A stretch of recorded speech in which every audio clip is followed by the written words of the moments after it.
bisa dianggap wajar itu tidak perlu ini gitu. Tetapi yang disetor ke keluarganya, ke perusahaannya, ke anaknya, itu menurut ilmu intelijen keuangan itu harus diperiksa dan itu ada undang-undangnya. Nah selama ini tidak ada yang memeriksa itu. Selalu kalau kita rapat KNKT itu masalahnya Pak, tunjukkan dulu korupsi asalnya, pidana asalnya yaitu korupsi baru. Tapi sesudah ketemu korupsinya tindak pidananya tidak dilanjutkan tuh. Gitu. Dan sekali lagi ini urusan APH nih, aparat penegak hukum, pengadilan, polisi, jaksa, KPK. Itu nanti ke sana arahnya. Dan saya ingatkan dari sini bahwa di kementerian lain kita juga punya data yang banyak tentang ini. Jangan merasa Anda sudah wajar gitu, tapi ini ada semua uang-uang yang dengan orang-orang dekat Anda, dengan perusahaan Anda dan seterusnya itu ya tidak diketahui kalau mau dilacak. Saudara masih ingat seorang koruptor besar itu hukum, lalu pengadilan menyebut masih ada 62 kasus yang disampaikan oleh KPK yang itu bendahara sebuah partai itu. Itu kan tidak bisa pencucian uang, sampai sekarang tidak ada lanjutannya. Nah itu yang akan kita gebrak, karena untuk apa kita buat undang-undang pencucian uang? Kalau yang begitu tidak selesai, orang dihukum 6 tahun karena katanya menerima suap 10 miliar, ini uangnya yang masih ratusan miliar nih, kok dibiarin? Lalu timbul kecurigaan, jangan-jangan ini dibagi-bagi, kan begitu kalau ilmunya hakim gitu ya. Kalau begitu mulai dari kecurigaan nih, kenapa ini kok dibiarin? Padahal sudah muncul di pengadilan, sudah muncul di pertimbangan hakim, masih dibiarin sampai sekarang. Nah, saudara, saya sedang berbicara itu kalau soal yang 300 triliun itu. Jadi itu pencucian uang, itu bukan kewajiban seorang menteri untuk menegak, karena itu bagian APH. Tapi ada di kementerian yang begini, tentu bisa diantisipasi dari sini. Itu terus sekarang Anda mau mengatakan apa? Kalau Rafael itu katanya 56 itu pun tidak wajar, tiba-tiba 500 hitungannya dari intelijen. Sesudah itu ketemu lagi di loker 37. Belum lagi lokernya ada yang sudah dibuka lebih dulu sebelum itu. Coba, itu kan pencucian uang. Kalau di dalam ilmu hukum pencucian uang gitu. Nah, oleh sebab itu sama saya dengan Bu Sri Mulyani, kita akan tegakkan ini. Sudah tadi berkomitmen, mari kita cari jalan ke depan. Yang ini nih kita tegakkan, yang sudah jalan pembenahan di Kementerian Keuangan tadi sudah benar, itu sudah dilakukan semua. Saya sudah baca datanya satu persatu, jumlah per jumlah orang yang ditindak begini segini, ditindak begini segini, ditindak begini segini, gitu. Bedanya hanya sedikit lah. Bedanya Bu Sri Mulyani mengatakan sudah direspon semua. Kalau di PPATK mungkin ngukur direspon itu ini belum final, baru pernah direspon tapi tidak jelas hasil akhirnya apa gitu.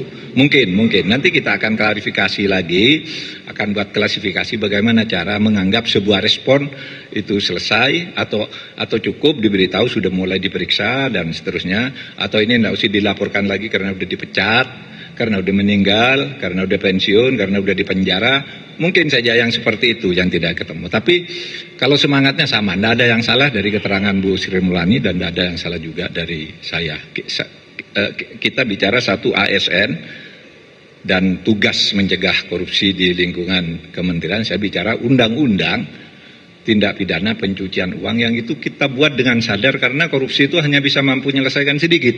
Sedangkan pencucian uang ini kejahatan luar biasa yang jumlahnya lebih banyak dari korupsi. Dan ini terbiarkan lah, bukan dibiarkan. Maka mari kita mulai sekarang, tidak ada masalah untuk itu.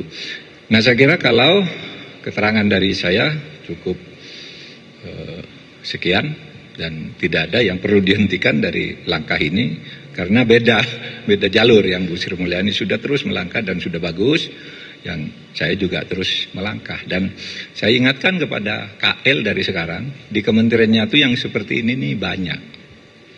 Orang beli proyek, orang ini seakan-akan tidak ada apa-apa, tapi dia bikin perusahaan cangkang di situ. Istrinya bikin ini, istrinya bikin itu, yang tidak jelas juga siapa pelanggannya, uangnya bertumpuk di situ, gitu. Nah kan kalau itu memang ya menteri tidak sanggup menjangkau sampai ke situ, makanya ada APH, aparat penegak hukum. Nanti kita kerjain ini. Saya kira itu ya dari saya. Pak Mahfud, mungkin tambahan tadi ada beberapa wartawan menanyakan kepada kami ya, 69 dari pegawai di Kementerian Keuangan yang waktu itu dalam keterangan pers Pak Wamen dengan Pak Irjen yang diidentifikasikan sebagai berisiko tinggi. Ini juga tadi saya sampaikan kepada Pak Mahfud. Pak Mahfud, cara kita mendiagnosa dan mengidentifikasi dari karyawan atau pegawai Kemenq dengan skor resiko, profil resiko, itu kita punya sistemnya. Entah dari sisi kecocokan LHKPN atau LHA-nya, kita melihat dari sisi tingkah laku mereka, dari media sosial dan yang lain-lain. Banyak wartawan menanyakan 69 itu dari PPATK atau dari kami. Saya tegaskan itu informasi dari Kemenq. Irjen mengidentifikasikan sebetulnya 27 plus 2 untuk yang risiko tinggi, jadi 29 orang, plus 60 plus 8, 68 eselon pegawai yang risikonya menengah. Jadi jumlahnya lebih banyak sebetulnya. Hari ini, sudah seminggu ini, Irjen kemudian makin memperdalam dan memanggil semua pegawai yang masuk di dalam profil risiko tinggi dan risiko menengah. Risiko rendah bukannya kita tidak perhatikan, tapi sekarang ini resource-nya sedang fokus kejar-kejaran dengan waktu tentunya. Karena masyarakat ingin tahu langkah proaktif dari Kementerian Keuangan. Tadi seperti saya sampaikan, informasi yang kita peroleh adalah dari PPATK, dari kita sendiri, Irjen melakukan investigasi, maupun dari LHK yang dianggap di atas atau tidak anomali ya, di atas dari kepatutan dari si pegawai tersebut. Kemudian juga sumber-sumber yang berasal dari lain, termasuk dalam hal ini dari media sosial. Jadi kalau ada media sosial sekarang keluar dan kami juga sama, itu berarti ya sama-sama kita mengawal. Saya nggak ada masalah juga. Semakin cepat diidentifikasi dan terbukti akan semakin mudah buat kita melakukan tadi tindakan hukuman disiplin. Jadi sampai dengan minggu depan, ya kemarin kan mulainya kita 1 minggu ini terakhir, plus minggu depan, kita akan selesaikan seluruh investigasi tambahan terhadap semua pegawai yang masuk di dalam profil risiko tinggi maupun menengah, 69. Dan nanti Pak Irjen akan lapor kepada saya bagaimana data-data dan klarifikasi yang diperoleh. Kami tetap menggunakan praduga tidak bersalah karena yang harus kita lakukan berdasarkan undang-undang. Namun kami juga menggunakan azas kepatutan.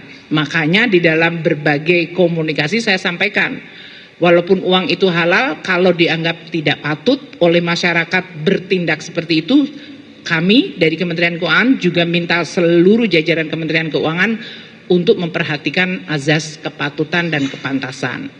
Jadi saya tegaskan 69 adalah data informasi dari Kementerian Keuangan dan sedang dilakukan investigasi lebih lanjut. Nanti Pak Wamen dan Irjen akan menyampaikan laporan kepada publik mengenai hasil sesudah mereka melapor ke saya dulu. Jangan sampai lapor kepada Anda sebelum ke saya. Sama seperti kayak surat tadi, saya belum terima udah Anda semuanya udah dapat duluan gitu kan. Jadi saya mendapatkan supaya kita juga bisa satu langkah yang sama.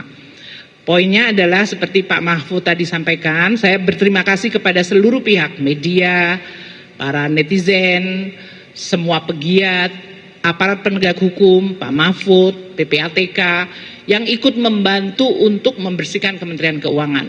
Karena saya tahu ini adalah kepentingan seluruh bangsa dan negara. Jadi komitmen kita untuk membersihkan akan terus kita perkuat, dan sebagai transparansi akuntabilitas, saya akan sampaikan keterangannya kepada media setiap kali ada perkembangan. Untuk langkah-langkah hukum yang dilakukan APH, kami mendukung 100%. Kami akan terus mendukung dan mensinkronkan dengan apa-apa yang dilakukan dalam langkah penegakan hukum. Mungkin itu yang bisa saya sampaikan. Terima kasih kepada teman-teman media. Assalamualaikum warahmatullahi wabarakatuh. Oke, saya juga cukup. Nggak ada, semua yang mau ditanya udah dijawab semua. Siapa yang mau tanya? Pak, Metro. Pak, saya Syah dari Metro. Soal ini Pak, kemarin PPATK menemukan ada 37 M milik Rafael itu merupakan uang suap. Itu tanggapannya gimana Pak? Itu buat Pak Mahfud sama untuk Ibu Sri Mulyani. Kan di Kementerian Keuangan ini ada whistleblower ya, sistem yang saling ngadu satu sama lain. Itu apakah sudah berjalan atau sebenarnya tidak efektif karena sekarang justru banyak yang kebongkar saat ini? Sekian, terima kasih. Ya, itu bukti pencucian uang itu seperti itu. Menteri bisa tidak tahu bahwa ada uang seperti itu. Dan memang di luar kuasa menteri. Kan orang nyimpan uang ratusan miliar di deposit box gitu. Itu kan menteri juga tidak tahu. Itu yang bisa tahu nantinya adalah PPATK. Oh, itu punya deposit box sekian. Itu pun yang baru ditemu sebagian loh, 37 miliar itu. Karena begini, beberapa hari sudah bolak-balik tuh dia ke berbagai deposit box itu. Terus pada suatu hari pagi dia datang ke bank mau buka itu, langsung diblokir oleh PPATK. Sudah itu dicari dasar hukumnya. Kalau sudah diblokir deposit box ini, boleh enggak dibongkar oleh PPATK? Kan belum ada undang-undangnya, enggak boleh sembarangan. Nah, dalam keadaan begitu, masih kemungkinan yang lain belum diblokir. Nah, ini diblokir lalu dikoordinasikan, dicari dasar hukumnya, tanya ke KPK, bisa enggak nih dibongkar? Bongkar, isinya ketemu satu safe deposit box itu sebesar 37 miliar dalam bentuk US dollar. Nah, seperti itu tuh pencucian uang. Contohnya, intelligence keuangan menemukan cara itu, dan itu bukan bukti hukum dulu, itu harus dikonstruksi menjadi hukum. Bagaimana nih, dari mana tadinya, terus itu bisa dilacak, sudah ada ilmunya lah begitu. Misalnya terus, kok istrinya punya 5 perusahaan misalnya ya, kok ini anaknya punya sekian rekening, itu semua kan bisa dilacak, dan itu belum bukti hukum gitu. Nah, yang saya katakan ada transaksi berpotensi sebesar seperti itu 300 itu yang seperti itu yang memang di luar jangkauan kalau bukan aparat penegak hukum gitu. Dan memang PPATK itu betul memberi laporan, tidak disampaikan ke Kementerian Keuangan, ternyata itu 2013 itu memang ada ke KPK, dan KPK justru lalu bertindak karena saya tunjukkan nih loh Anda punya ini gitu, baru dipanggil gitu. Itu aja ya. Baik, yang mengenai WISE atau whistleblower, kita menerima jumlah dari laporan whistleblower, nanti angkanya yang terakhir saya mungkin lebih dari 1.200-an. Dan itu kemudian kita akan verifikasi mana-mana yang merupakan whistleblower yang legitimate ya dalam hal ini, karena tidak semua aduan itu kemudian adalah menjadi sebuah kasus yang legitimate. Dan bagi yang sudah legitimate, maka kita akan melakukan langkah-langkah seperti yang tadi saya sampaikan. Yaitu pertama, men-score, mencocokkan dengan data resmi LHK atau LHKPN. Kemudian kita lihat SPT yang bersangkutan. Kemudian kita lihat profil keluarganya. Kita mencek media sosialnya dan apakah ini menyangkut sesuatu. Teman-teman ya media, kalau whistleblower nggak selalu seluruhnya korupsi, ada masalah kepegawaian, ada masalah pribadi yang bisa muncul kepada kita semuanya, tapi itu semuanya kita berikan apa yang disebut follow up secara kredibel bagi seluruh masukan atau informasi yang berasal dari whistleblowing system.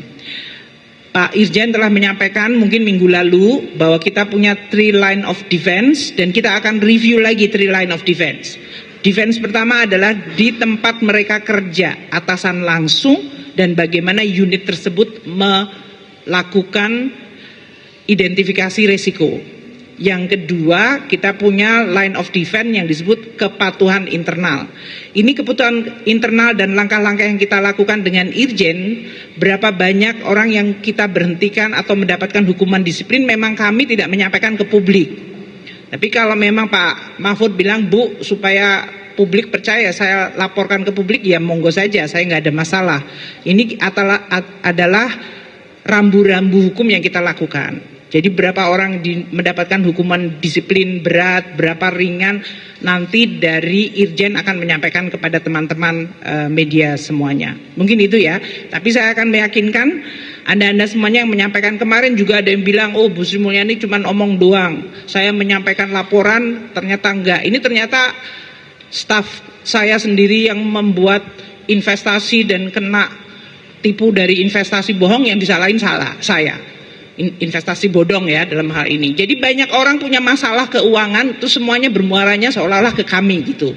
Tapi nggak apa-apa, kita akan tangani saja setiap yang kita anggap kalau dia punya persoalan apa saja dari mulai masalah pribadi, masalah perkawinan sampai masalah karir dan masalah korupsi, semuanya mengalir kepada kita dan kita akan terus lakukan berdasarkan aturan-aturan kepegawaian yang ada. Mungkin itu ya.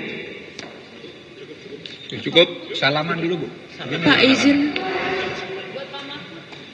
Nggak ada lagi pertanyaan, udah jelas. Udah jelas semuanya. Udah ya.